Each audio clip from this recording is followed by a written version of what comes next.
Olá, cara espectadora, caro espectador. Eu me chamo Manuel Alves, estou cursando o primeiro ano de doutorado no programa de pós-graduação em Linguística da Universidade Federal de São Carlos, sob a orientação do professor Carlos Piovesani. Sou bolsista da Fundação de Amparo à Pesquisa do Estado de São Paulo e trabalho com a produção de discursos sobre as relações entre seres humanos e animais. Hoje eu gostaria de lhes falar sobre o meu projeto de doutorado, cuja proposta é a de analisar discursos sobre a sensibilidade humana aos animais nos domínios científico, jurídico e de organizações não governamentais, a fim de observar diferenças de constância e de intensidade na afirmação de que os bichos são dotados de características como sensação, emoção, inteligência e linguagem. O meu doutorado procura responder a um problema de pesquisa que eu e o meu orientador estabelecemos ainda em meu mestrado, razão pela qual irei lhes falar acerca da minha dissertação antes de apresentar o meu projeto de tese. Em nosso mestrado, dedicamos-nos ao estudo do funcionamento discursivo do agronegócio no Brasil, a fim de melhor compreender um paradoxo de nossa sociedade: o consumo acentuado de carne, a matança sistemática de bilhões de animais, o sucesso comercial e a receita bilionária da indústria da carne em uma sociedade mais sensível à causa animal. No intuito de formularmos uma resposta satisfatória a essa questão, procuramos, em um primeiro momento, discursos a respeito da relação entre seres humanos e animais na história. Mais precisamente, o nosso interesse incidiu nas passagens em que o primeiro outorgou ao segundo propriedades como sensibilidade, emoção, consciência e linguagem, ou insensibilidade, apatia e ignorância, com o intuito de determinar o seu estatuto e o seu direito ou não à vida.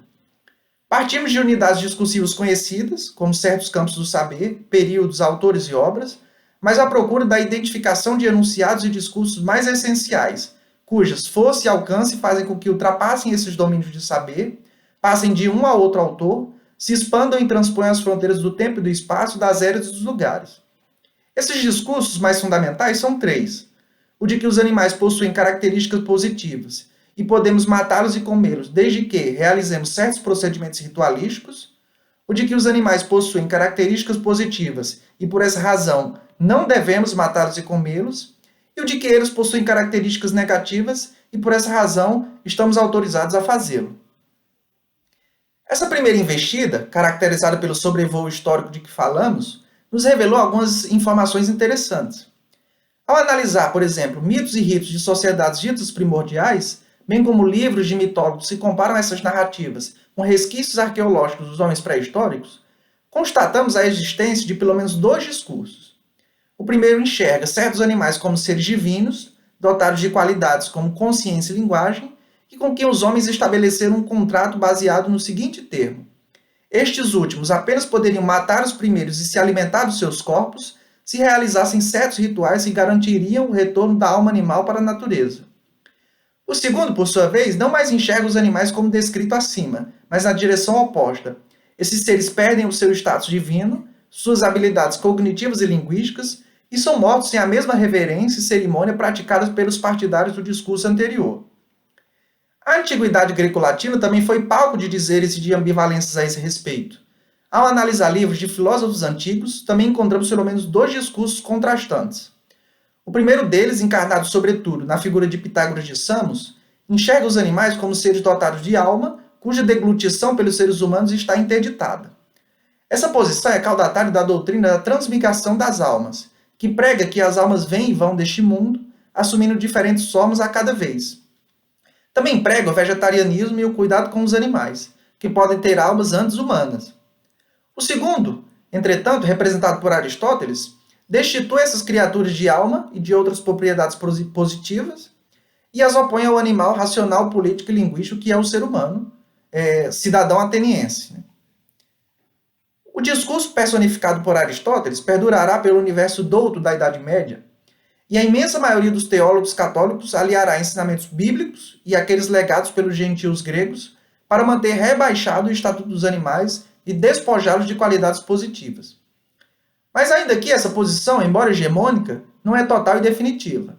Eclesiásticos como São Francisco pregaram o amor pelos animais, e mesmo alguns dos primeiros, como Gregório de Nissa, apesar de defenderem a ideia de que os animais devem servir aos seres humanos, reconheceram neles características como a capacidade de sentir. A população camponesa também parecia nutrir ambivalências em relação aos animais, ora os considerando criaturas brutas, ora invocando suas antigas qualidades, como a de terem alma.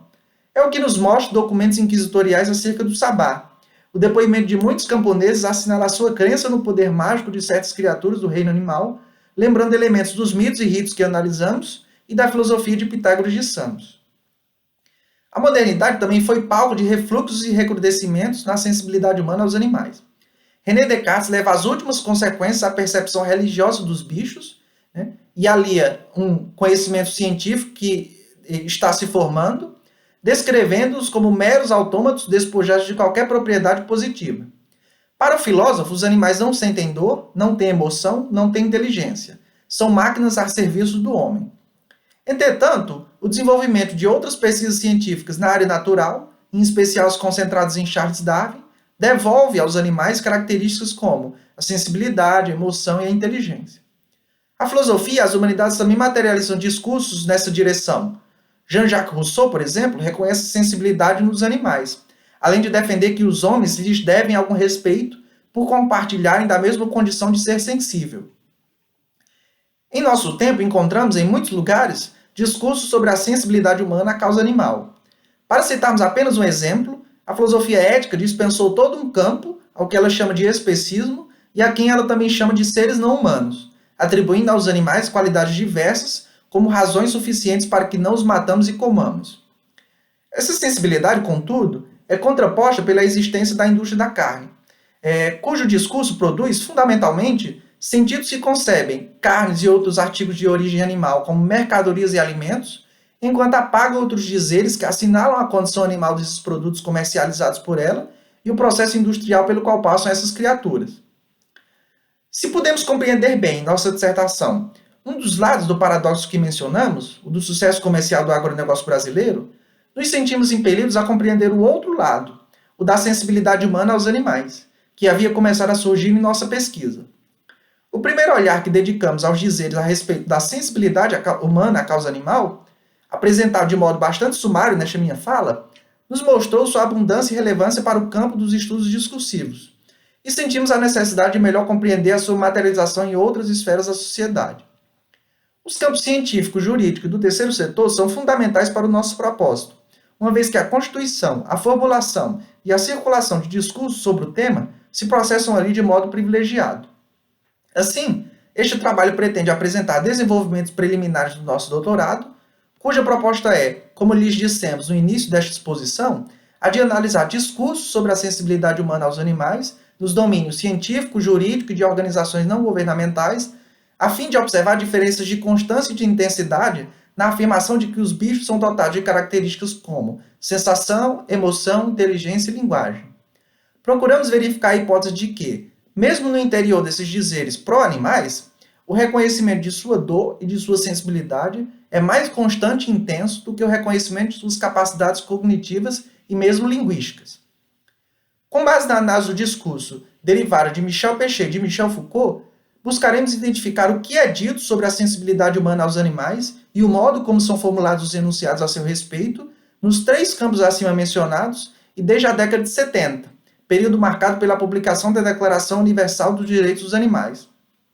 Mais precisamente, o nosso propósito é o de identificar de quais formações discursivas derivam os enunciados constituídos no interior do direito, da ciência e do terceiro setor sobre a sensibilidade dos seres humanos aos animais, examinar as reincidências e variações nas modalidades enunciativas, nas formas remissivas, nas escolhas lexicais, nas articulações sintáticas empregadas nos textos que falam a seu respeito,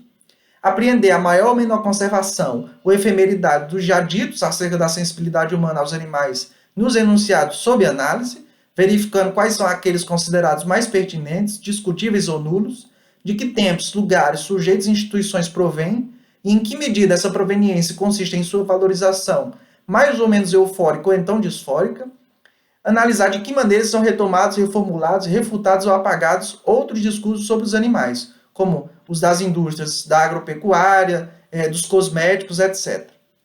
No intuito de formularmos respostas a essas questões, selecionamos como material de análise a declaração citada, leis e projetos de lei que tratam dos direitos dos animais, obras de ciências naturais e humanas que discutem esse assunto e textos de sites de ONGs dedicadas à causa animal.